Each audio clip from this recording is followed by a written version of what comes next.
Hi, it's been a great weekend here at PDX Garden Home, and what I'm working on now behind me here is my little mini, our little mini fruit orchard back here. We've got apple, there's a peach tree here, and then some apple trees and an Asian pear. And there's a plum and a cherry back over there, and they kind of form this pathway here. But in order to set up that, what we did is we put in these posts. And what I'm going to do is try to grow some annual climbing flowers in these posts. And in the past, what I wrestled with a little bit is that to put the posts in, there was concrete around the base. And so there really wasn't planting space like right next to the post for the climbing. So what I did this year is I put the pots that we've had from different parts of the yard and brought them around here and put them around the posts. And we're going to plant seeds in those pots that will have climbing flowers that go over the post. So we'll see how that works out this year.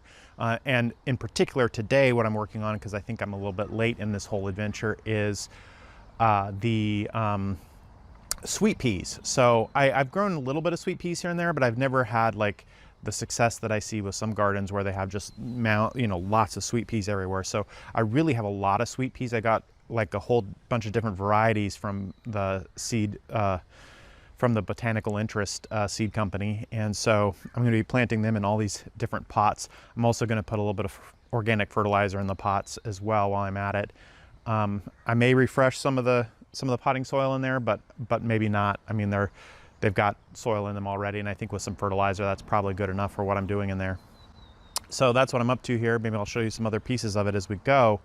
But the other thing I was gonna kind of tell you that is perhaps surprising for this time of year, because we're just at the beginning of April, we're in Portland, it's usually otherwise kind of rainy. You know, the idea of actually turning on water right now seems odd, but I actually had our overhead sprinkler going earlier today across kind of the main garden, and I'll have it going behind me when I'm done with this activity, because we haven't had rain in several days here.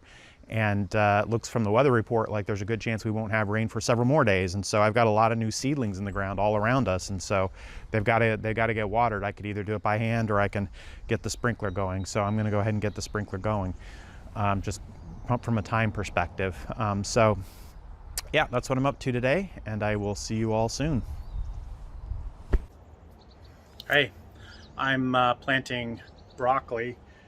These plants are from the seeds that I started in the basement nursery, and now I have them. They've been in the greenhouse for maybe 3 weeks. I think they've been in the greenhouse for about 3 weeks, and they're ready to actually go out in the field.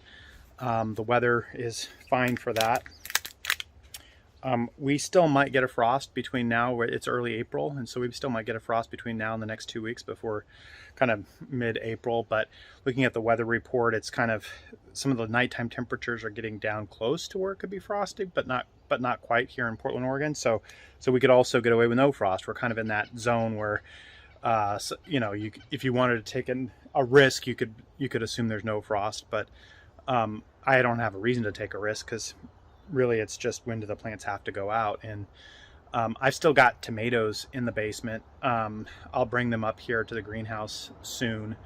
The nighttime temperatures are getting into the high 30s, low 40s, so that's good enough for the greenhouse. I'm pretty sure in the greenhouse I won't have frost problems or damage on my tomatoes when I do that. And it's time for me to plant seeds for zucchini and squash, winter squash, melons, things like that. So I'll be doing that in the basement nursery.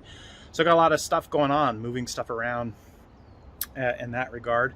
But yeah, right now I happen to be planting this broccoli, kind of show you that it's overdue, right? So if the roots were not as this developed, if they were maybe half that size, I might still leave them in the cells and prioritize planting something else. But the reason that I'm prioritizing planting these is not only that the outside can take it now, or the outside temperatures are okay for it, but it's also simply that it's time for these to come out of the cell tray. So either they got to go in the ground or they need to be potted up, and I don't like to spend the time potting up broccoli. I may as well just get it in the ground at this point. So that's what I'm up to. Okay, I'll see you guys all later.